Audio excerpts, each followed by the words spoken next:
আমরা আসলে এমন একটা জাতি, আমরা অল্পতে অধৈর্য হয়ে যাই। কেননা আপনারা দেখেন যে এই যে আমাদের ডক্টর মোহাম্মদ ইউনূস ক্ষমতায় আসলেন, তিনি আমাদের পরম পূজনীয় শ্রদ্ধাভাজন ব্যক্তি। এই যে শ্রদ্ধাভাজন ব্যক্তি ক্ষমতায় আসলেন, তিনি দেশকে সিঙ্গাপুর বানিয়ে দিবেন, তিনি দেশকে সৌদি বানিয়ে দিবেন, তিনি দেশকে আমেরিকা বানিয়ে দিবেন। কিন্তু আসলে দেখলাম যে দেশ আমেরিকাও হয় নাই, দেশ সৌদিও হয় নাই, দেশ সিঙ্গাপুরও হয় নাই, দেশ হয়ে গেছে উগান্ডা। যে উগান্ডার মানুষ না খায় আছে, কষ্টে অনাহারে দিন কাটাচ্ছে।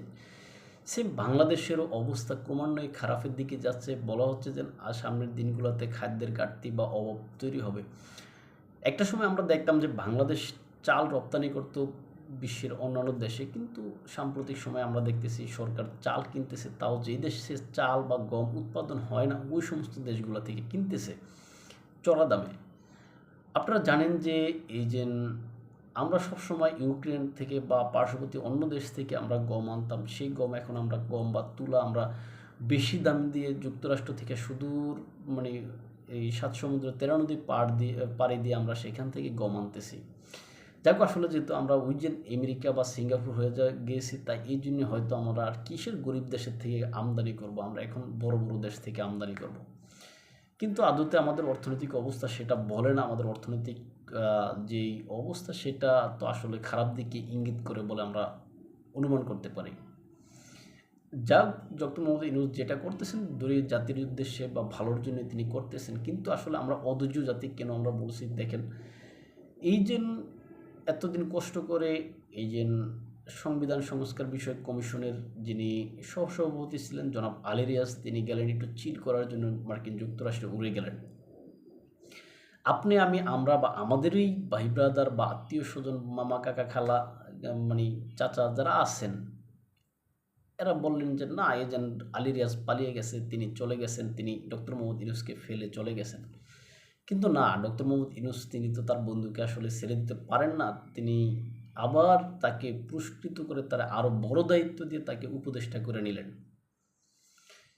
এই যে ডক্টর মোহাম্মদ ইউনূস জনাব আলী রিয়াজকে এই যে উপদেষ্টা হিসেবে ঘোষণা দিলেন বা উপদেষ্টা করে নিলেন, নির্বাচনের বাকি আছে, ডক্টর মোহাম্মদ ইউনূসের যে ঘোষণা, সেই ঘোষণা অনুযায়ী 3 থেকে 3.5 মাস। এখন এই 3.5 মাসের জন্য তিনি কেন একজন উপদেষ্টা নিয়োগ দিলেন সেটা এখনো প্রশ্ন। আর যেখানে আলী রিয়াজের বিষয়ে বিভিন্ন রাজনৈতিক দলগুলো, বিশেষ করে বড় বড় দল হিসেবে বিএনপিরও যে একটা দাবি আছে, বিএনপি কিন্তু এই যে আপনার এই সংবিধান সংস্কার বিষয়ক যে কমিশন, সেখান থেকে ডক্টর আলী রিয়াজের পদত্যাগ কিন্তু চেয়েছিল। বিএনপি তো আসলে অনেকগুলো বিষয়ে চেয়েছিল, যেমন এই যে উপদেষ্টা আসিফ মাহমুদ সজীব ভুইয়ার পদত্যাগ চেয়েছিলেন, তারপর থেকে এই যে আলী রিয়াজের পদত্যাগ চেয়েছিলেন, আরও 2-4 জনের চেয়েছিলেন। কিন্তু দেখা গেছে অন্তর্বর্তীকালীন সরকারের প্রধান হিসেবে ডক্টর মোহাম্মদ ইউনূস বিএনপির ওই দাবিটা আসলে থোড়ই কেয়ার করেছেন। কেননা এই যে বিএনপির ভারপ্রাপ্ত চেয়ারম্যান জনাব তারেক রহমান এবং অন্তর্বর্তী সরকারের প্রধান ডক্টর মোহাম্মদ ইউনূসের যে সাক্ষাৎ হয়েছিল লন্ডনে, সেখানে কিন্তু এই তারেক রহমান যখন এই যে ডক্টর মোহাম্মদ ইউনূসের হোটেলে আসলেন, তখন কিন্তু তাকে রিসিভ করার জন্য কিন্তু এই যে আপনার জনাব আলী রিয়াজকে সামনে দিলেন। অর্থাৎ এখানে তিনি একটা বার্তা দিতে চাইলেন যে তোমরা যেটা চাও আসলে আমি সেটা চাই না। অর্থাৎ তোমরা আলী রিয়াজের পদত্যাগ চাও, আমি কিন্তু আলী রিয়াজকে পদত্যাগ করাবো না। এখন সেটাই দেখা যাচ্ছে যে এই আলী রিয়াজকে নিয়ে এত অ্যালার্জি বিএনপির ছিল বা এত চুলকানি ছিল বিএনপির, এখন কিন্তু সেই আলী রিয়াজকেই কিন্তু এই যে নির্বাচনকালীন সময়ের জন্য যে উপদেষ্টা পরিষদ, সেখানে কিন্তু এই যে আলী রিয়াজকে আবার নিয়ে আসছেন ডক্টর মোহাম্মদ ইউনূস, তাও কি একজন উপদেষ্টা করে। এখন বিএনপিকে আসলে এই বিষয়টা মানবে কিনা বা মানতে চাইবে কিনা। কেননা এই যে ডক্টর মোহাম্মদ ইউনূস যেই আসলে বলা হচ্ছে যে তিনি সকলের মানে বিশ্বাস অর্জন করতে চাচ্ছেন, কিন্তু সকলের বিশ্বাস অর্জন করতে চাইলে এই যে আলী রিয়াজের বিষয়ে কিন্তু অনেক দলেরই কিন্তু এখানে আহ, নেতিবাচক দাবি আছে যে তিনি আসলে যে তাকে পদত্যাগ করার বিষয়ে, কিন্তু তিনি চলে গেলেন, আবার ডক্টর মোহাম্মদ ইউনূস তাকে উড়িয়ে আনলেন কেন, এই বিষয়টা জনমনে প্রশ্ন দেখা দিয়েছে। এখন অনেকেই মনে করেন ডক্টর মোহাম্মদ ইউনূস আসলে আলী রিয়াজকে ছেড়ে দিতে চান না, কেননা আলী রিয়াজ যেহেতু একা একা বেঁচে যাবে, ডক্টর মোহাম্মদ ইউনূস ফেঁসে যাবেন, এটা আসলে তিনি চান না। কেননা যদি ধরা খান দুজনে একসাথেই খাবেন, অর্থাৎ এই যে নির্বাচন পরবর্তী সময়ে যদি তাদের সেফ এক্সিটের বিষয়ে যদি দরকার হয়, সেক্ষেত্রে এই যে আলী রিয়াজ তার আন্তর্জাতিক লেভেলে হয়তো পরিচিতি বা যেটা বলা হয় যে কমিউনিকেশন যেই যোগাযোগ এটা তার ভালো আছে। সুতরাং এই আলী রিয়াজকে পাশে রেখে তার উপরে ভর করে ডক্টর মোহাম্মদ ইউনূস হয়তো চলে যেতে পারেন বলে অনেক বিশ্লেষক মনে করেন। এখন দেশের মালিক আপনি, আমি, আমরা জনগণ। তাই ডক্টর মোহাম্মদ ইউনূসও আসলে তো দেশের সন্তান, তাই তিনি কেন পালাবেন সেটা আসলে আমার মাথায় আসে না। তিনি পালানোর প্রশ্ন আসে না, কেননা তিনি তো একজন নোবেল লরিয়েট, আন্তর্জাতিক মানের একজন খেলোয়াড়। অনেকেই তো দাবি করেন যে অশান্তির নোবেল থাকলেও তিনি পেতেন। এখন সেটা হয়তো আমরা আসলেই দুষ্টামি করে বলি বা যেটাই বলি, আসলেই দেশের ভিতরে যে অস্থিতিশীল অবস্থা, এই জন্য যদি নোবেল থাকতো অস্থিতিশীল বা অশান্তির, সেটা হয়তো তিনি পেতেন বলে অনেকে মনে করেন।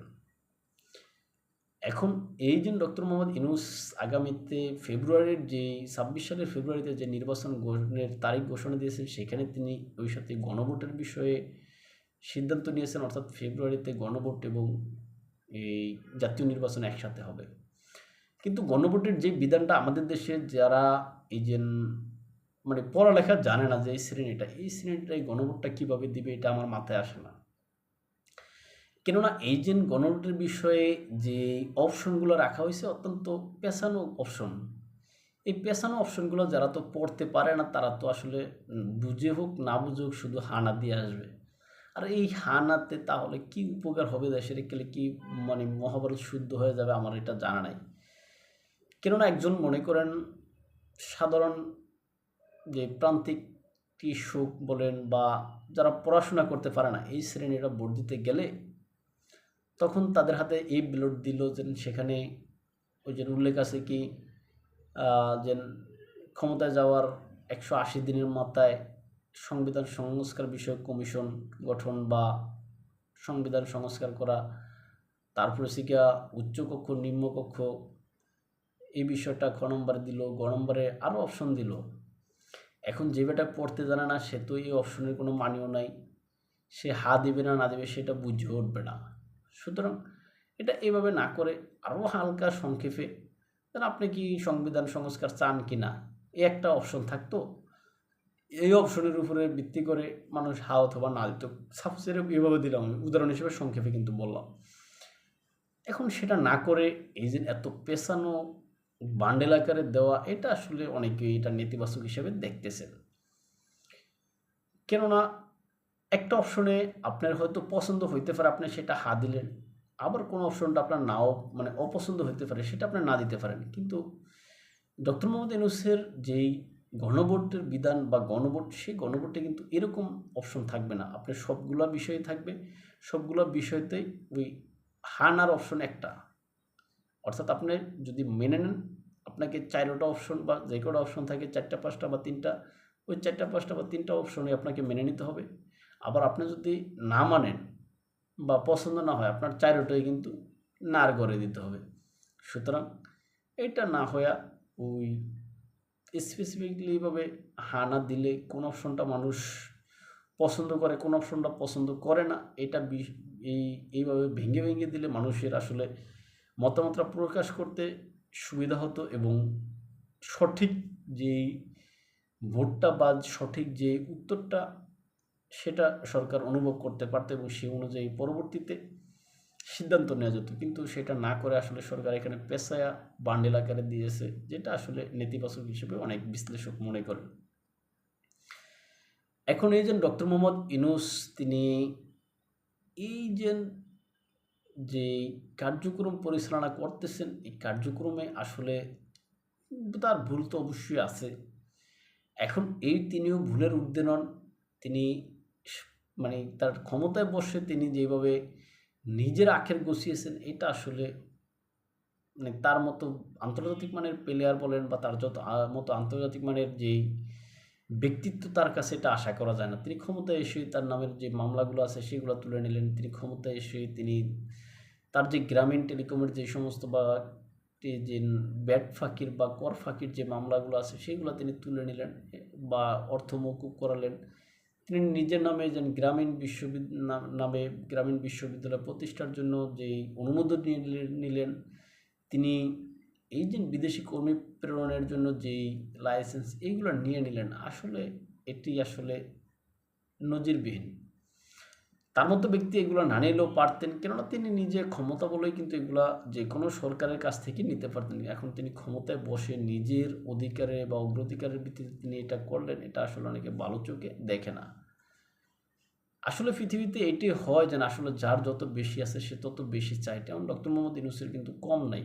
আপনি আমি আমরা জানি তিনি, তার অনেক আছে। সুতরাং তারপরও তিনি এই যে নেওয়ার জন্য বা মাফ করার জন্য তিনি যেটা করছেন, এটা আসলে তার লোভের বহিঃপ্রকাশ হিসেবে মনে করেন। যাক, যেটা হোক, আসলে দেশের অবস্থা ভালো থাকুক, দেশ সুন্দরভাবে চলুক। এখানে নির্বাচিত জনপ্রতিনিধিগণ যারা আছেন তারা আসুক, রাষ্ট্র ক্ষমতায় বসুক, তাহলেই হয়তো আমাদের রাষ্ট্রটা সুন্দর সুশৃঙ্খলভাবে চলবে বলে আমি মনে করি। তাই ভালো থাকবেন সবাই। দেখাবো অন্য কোনো ভিডিওতে, অন্য কোনো বিষয়ে। আমাদের কিন্তু আপনারা ফলো করতে চান ইউটিউব এবং ফেসবুকে স্বপ্নচারীর কথা নামে, ইনস্টাগ্রাম ও টিকটকে এনায়েত হোসেন নামে। আমাদের ভিডিওগুলো আপনারা লাইক, কমেন্ট ও শেয়ার করবেন। আসসালামু আলাইকুম।